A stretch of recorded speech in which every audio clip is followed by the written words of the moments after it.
নতুন চুলা দিয়ে রান্না হচ্ছে, দেখে নাও। প্রেসার কুকার দিয়ে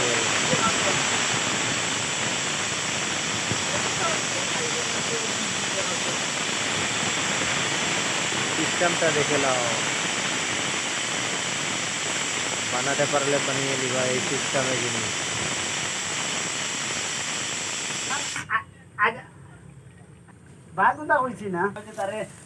এই যে দেখো তলাটা ফুটো রয়েছে, যেন ওপরগুলো কালো না হয়ে যায়, ওই জন্য এই সিস্টেম।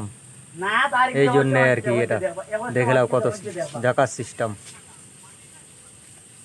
চ্যানেলটা সাবস্ক্রাইব করে দিবেন আর ভিডিওটা শেয়ার করবেন বেশি করে।